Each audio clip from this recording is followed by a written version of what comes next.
Bonjour ou bonsoir à toutes et à toutes.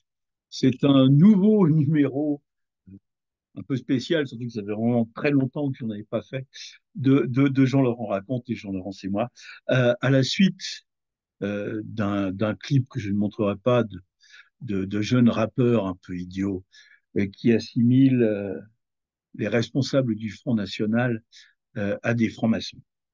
Alors, je vais vous faire juste une petite vidéo de 2 minutes. Évidemment, je ne parle qu'en mon nom personnel et pas au nom de quelque organisation que ce soit chez nous. Nous sommes des hommes libres. Je voulais simplement vous parler en 2 mots de la Grande Loge de France et de la résistance après ce clip. Juste pour leur dire à, j'allais dire ces idiots utiles, à ceux qui ont fait ce clip, euh, qu'ils se trompent.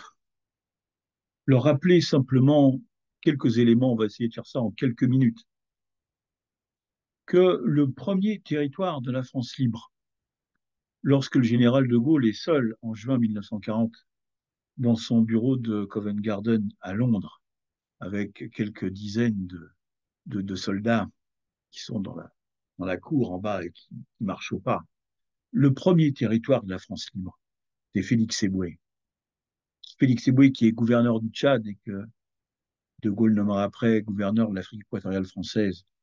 Félix Éboué, c'est la Grande Loge de France.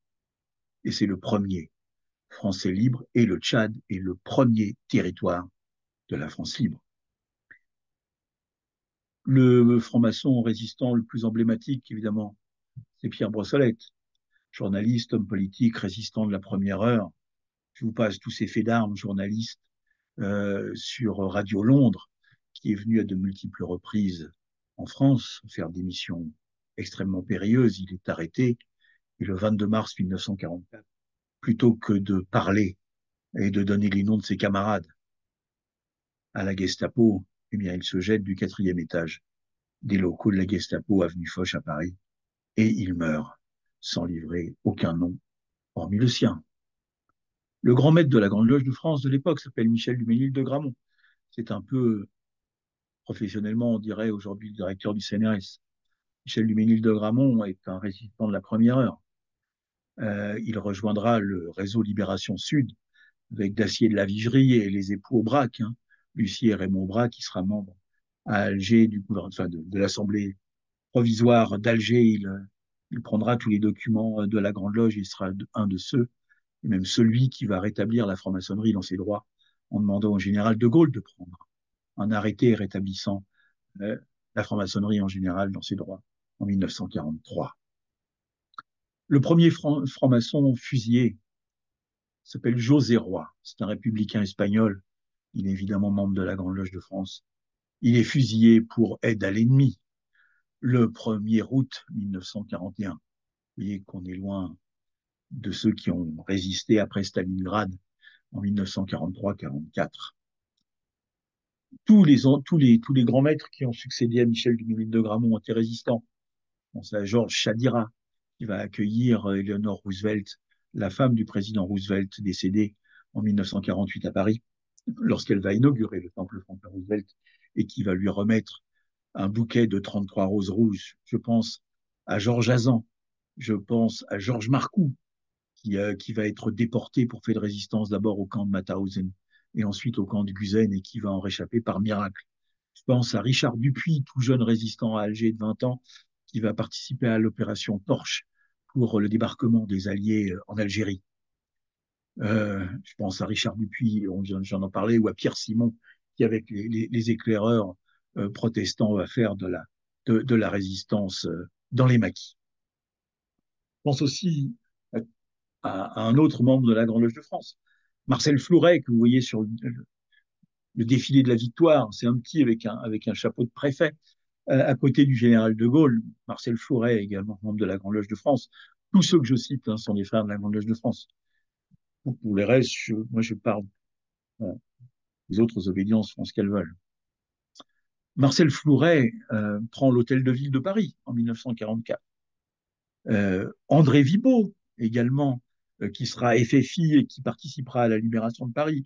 Yvon Moranda, euh, qui va lui prendre l'hôtel Matignon avec sa femme et qu'on voit dans le film Paris brûle-t-il, le célèbre film qui raconte le débarquement et la libération de Paris, dont le rôle est tenu par Jean-Paul Belmondo.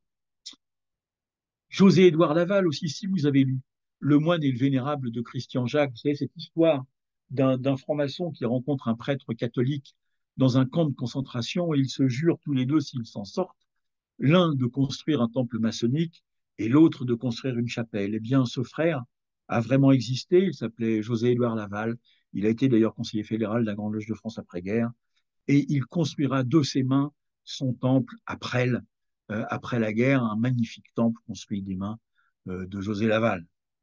Vous savez que le 17 août 1940, la Grande Loge de France et ainsi que le Grand Orient ont été interdites par les lois scélérates de Vichy et des collaborationnistes d'extrême droite du maréchal Pétain.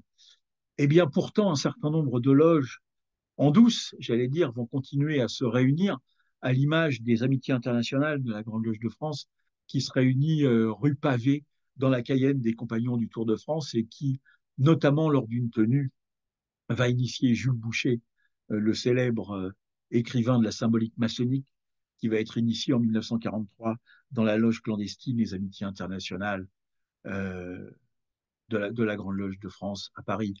Je pense à Alexis Ousmane, qui va être plus tard grand commandeur du Suprême Conseil de France, mais qui va être le, celui qui va juger tous les collaborateurs, les immondes collaborateurs de Céline, par contre. Ah, il va tous les voir passer devant lui à la libération après son retour de déportation. Et la Grande Loge de France est la seule obédience à avoir 7 compagnons de la libération. On a parlé de Brossolette tout à l'heure. Enfin, j'ai parlé de Brossolette, d'Eboué, d'Yvon Moranda, mais aussi Jean Cassou, mais aussi Thaddée Guiffré, mais aussi François Tilly, et enfin Hubert Germain, qui a été ministre du général de Gaulle après-guerre et qui s'est engagé dès 1940 à 17 ans et qui a fait toutes les campagnes de l'Afrique du Nord, l'Italie, jusqu'à la campagne de France, jusqu'en Alsace, blessé plusieurs fois. Il sera le dernier compagnon de la libération euh, vivant. Et il est mort à 102 ans. Il est enterré au Mont Valérien. Vous voyez, quand vous entrez dans les locaux de la Grande Loge de France à Paris, le temple qui est au rez-de-chaussée s'appelle Franklin Roosevelt.